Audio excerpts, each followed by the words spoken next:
Ողջույն, պարոն նախագահ, լավ է որ եկել եք, բայց լավ է որ Հայաստան եք եկել, բայց դուք գիտեք նաև որ Հայաստանում ներկայումս նախընտրական փուլ է եւ այսօրվա իշխանությունը, որ խոսում է այդքան օտարերկրյա աջակցությունը բացառելու մասին, բացահայտ այս օրերին հենց ուղիղ թիրախավորված իր աջակցությունն էր բերում, Հայաստանին չի աջակցությունը, Հայաստանում գործող իշխանության աջակցությունն է։ Սա իգիտություն եւ բոլորը իմանան, թե ինչպես է հերթական անգամ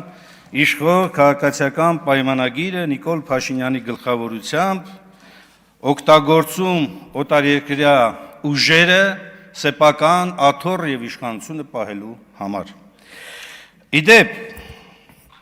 սիրելի հայրենակիցներ, այս ուժը, քաղաքացիական պայմանագիրը, 8 տարի է, ինչ ասել է Հայաստանի անվտանգության մասին, ձեր բարեկեցության մասին, մեր երկրի ապագայի մասին, գլխի վրա շուռ տված իրականություն է դարձրել։ Նույնը վերաբերելու է նաև այսպես կոչված հնարավոր ադրբեջանական համայնքի վերադարձին։ Չհավատակ, Այն ինչ որ այստեղից հաստատում են իրենք, որ այդպիսի բան չկա, այդ խոսքերին չհավատակ։ Նրանք ասում էին, հիշում եք երևի, առաջին անգամ, երբ որ մենք ասում ենք Արցախի ուրացումը դավաճանություն, այստեղ ինչ մի հատ կռիվ սկսեցիք։ Ելակ նույնիսկ վիրավորեցիք, թե ոնց կարող եք դուք իշխող քաղաքական ուժի որևէ ներկայացուցիչի ընդհանրապես կասկածել Արցախը հայկական լինելու մեջ։ Ոնց կարող եք դուք այդպիսի բան անել։ Հիմա ինչ ուրանալ, ինչ մոռանալ, անցյալը ամբողջությամբ ջրել, ամբողջությամբ ոտնատակ տալ հերոսական ազատագրումները։ Այդ դուք եք։ Ես ուզում եմ իշես շատ չի անցել, չէ՞։ Կարող եք հետ տալ,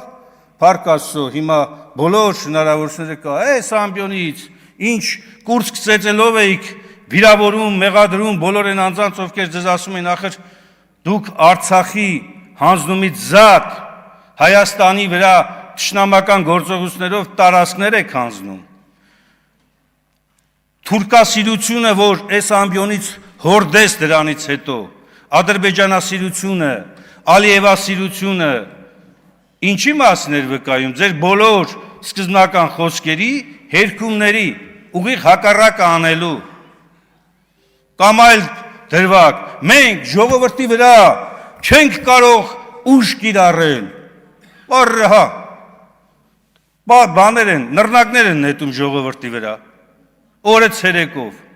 այդքանից հետո մի հատ էլ աբեկցության մեջ են մեղադրում այդ ժողովրդին կամ շարժման մասնակիցներին, ասել եմ, կրկնում եմ, գլխավոր խառնակիչը,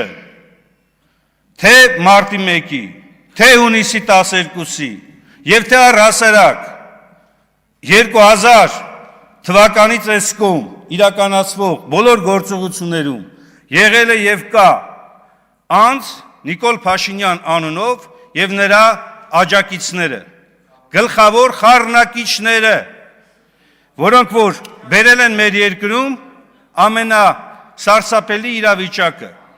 ստիպելով, մղելով բազմաթիվ մարդկանց իրականացնելու նաև հակաիրավական գործողություններ։ Իդեպ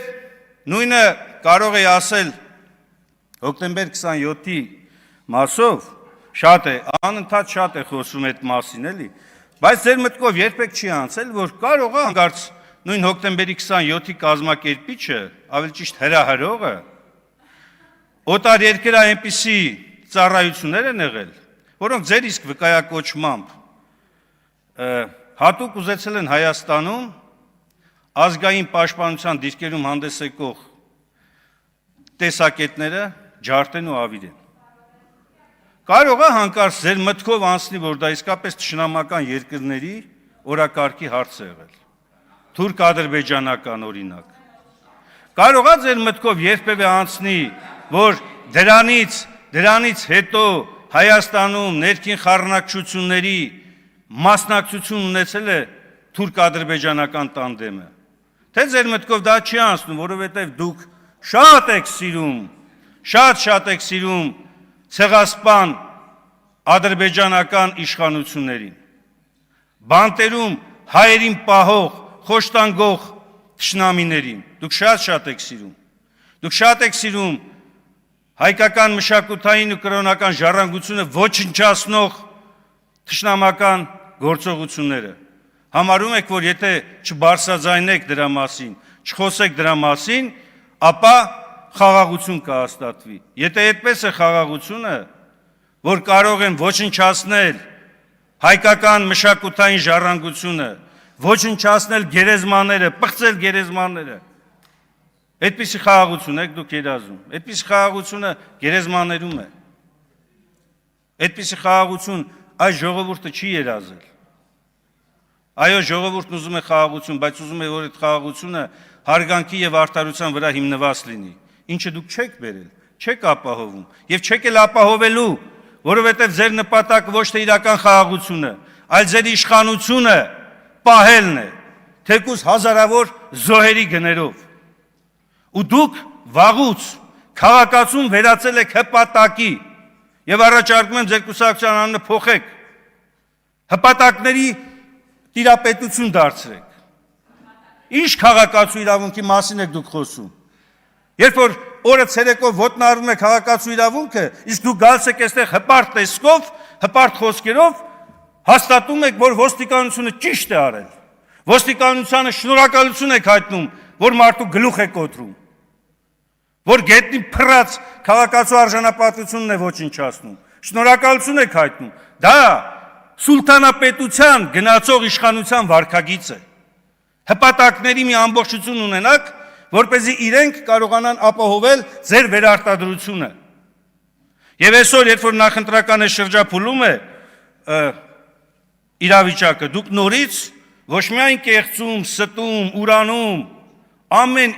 ամեն ինչը փորձում եք անել, որպեսզի հասարակությունը հետրական մոլորեցումների տակ գա եւ ձեզ քվեարկի։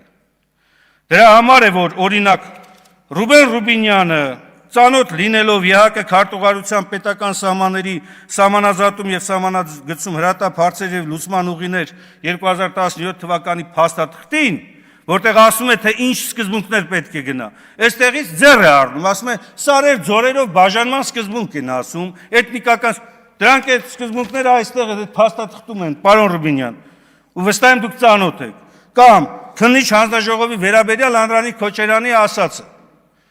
Պարոն Քոչարյան, ի տարբերություն ձեզ, ես հարգում եմ թե սահմանադրությունը եւ թե պետական անվտանգությունը։ Եվ երբ որ խոսում եք Հայաստան համահայկական հիմնադրամի մասին, կհարցնեք ԿՊ-ական այն անձանց, ովքեր որ եղել են այդ հանձնաժողովի մեջ, եւ նաեւ Հովիկ Աղազարյանինն էր։ Իմ մոտեցումը ինչն է եղել։ Ես պետական անվտանգությունն ու ազգային անվտանգությունը գերադասում եմ ցանկացած տիպի քաղաքական գործունեությունից։ Իսկ դուք խախտելով սահմանադրությունն ու ազգային ժողովի կանոնակարգ օրենքը արդեն որերորդ անգամ քննիչ հանձնաժողովին վերապահելով այլ նաև ժամկետներով գործելու հնարավորություն։ Դուք հիմա հանձնաժողովի զեկույցի նախագիծը ներկայացնում եք իբրև թե հաստատված զեկույց, չկա այդպիսի զեկույց։ Զեկույց ընդունվում է մեծամասնությամբ։ Զեկույցը ընդունվում է մեծամասնությամբ, այդ զեկույցի տակ քանի ստորագրություն է։ Ինչ ասում։ Եվ իդեպ, եւ քանի որ դուք քննել եք այդ գործը եւ օգտագործում եք, ճակատում կրակային առաջին գծում գտնվող անձանց գործողությունները, այսպես ձեռը առնելով ասում եք պատահական վիրավորում ստացած Տիրան Խաչատրյանը եւ այլն։ Այդքանի անգամ եք պատահական վիրավորում ստացել։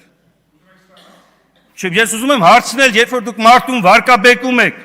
գնահատում եք մարդու գործողությունը, դուք ինչ բարոյական իրավունքով եք նման գնահատականներ հնչեցնում։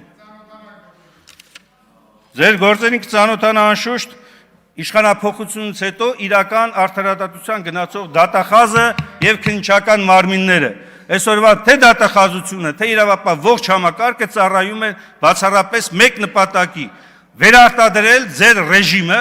որը թուրք-ադրբեջանական տանդեմի սպասարկման համար է գնում։ Ես ելույթ կունենամ